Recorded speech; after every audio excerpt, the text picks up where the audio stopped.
We can talk quarterback because that's a big question. Our quarterbacks are just young. Let's So do that. Kevin Sperry comes in. He's also going to be a true freshman. I think the writing is on the wall for Brock Glenn. I just doesn't make sense for him to say he doesn't fit the system.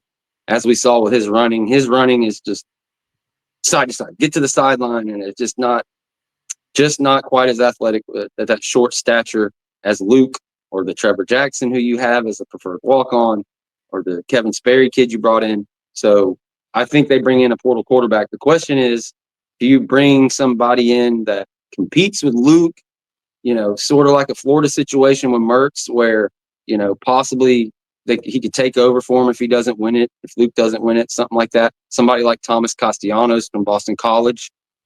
Or do you go get a Caden Salter, somebody that's going to come in and be your Cam Ward for a year, your guy that's just going to automatically be the starter. Another name that just popped up, Jackson Arnold, just hit the portal. So yeah, they've got some options there. I know a lot of people want Caden Salter. People hate when I bring up Thomas Castellanos, but Nick Marshall, that's what I think of. I mean, he's a different player, but it's like just because he's short doesn't mean, like, we are going into this. We're not going to be the same team. We're not going to throw it as much and be doing these 7-step drops, thank God. So I don't know. Bill O'Brien and his coaching of Jalen Milroe and like telling him to be a wide receiver and running that pro style offense, it's like it was the worst possible situation for the kid. So I'm positive. I wouldn't mind if he came. I don't know if he has an offer that hasn't been made public, I don't think, but Florida State has reached out to him. And Caden Salter, I can't think off the top of my head what the graphic had on it, but it's like Coastal Carolina and Liberty and is where he's at, but some other team like Florida State is far and away the biggest brand on his top 5. So we'll see what goes down. But I think if Caden Salter comes in, we start telling some elite lies on how quick and how fast this thing can get turned around. Jackson Arnold.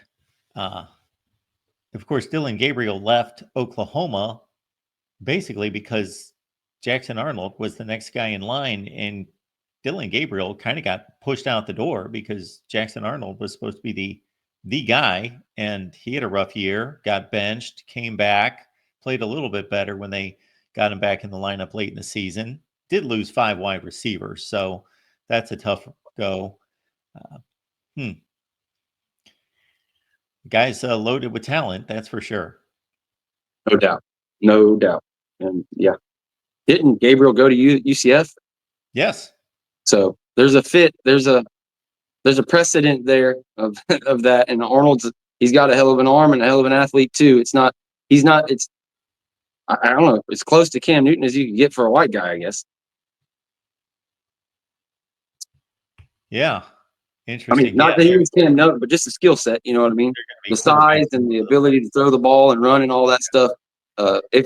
Some people aren't big on him, but yeah, if you get him here and it worked out, I guess it's kind of a high risk, high reward thing. If he did work out, you'd have one hell of an offense for sure. Folks, check out the Renegade Report with George, as we let you know a few minutes ago. Next time you're going live? What's today? Friday, 7 Eastern. For the Renegade Rundown. 7 Eastern. With George on the Renegade Report. George, appreciate you being here. You really loaded us up with some good info. And I know it's a big banner day for you, just to get back some life and some breath and some hope, and some capable, accomplished coaches on the coaching staff. So it's been a good week.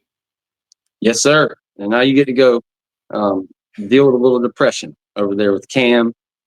So yeah, you rub it in a little bit, man. Pick on it. Well, just between that and then taking that playoff ranking hard, I don't know. I don't know what I'm walking into. You know what? Here. Maybe you just let him be. Just let him. I'm sorry, but yeah, we're heavy on those Miami guys because they put out that statement last year when we got. Oh, we can't believe how FSU is doing. We love the ACC.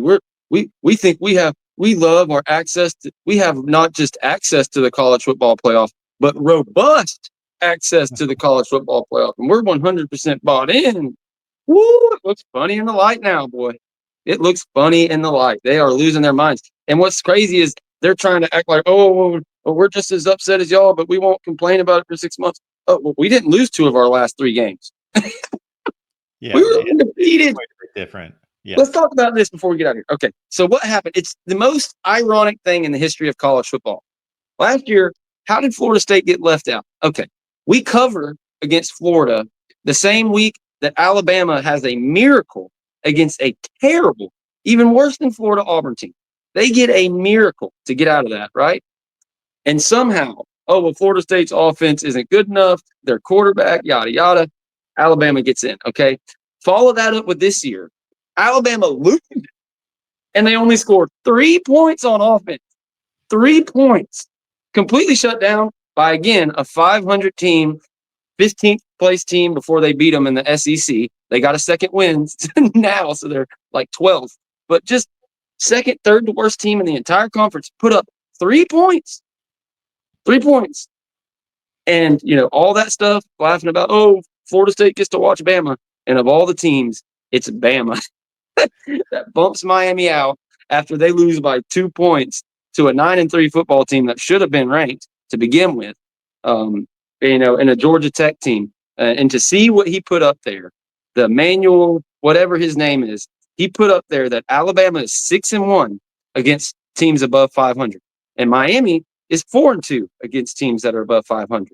That was the deciding factor. But guess what Miami was?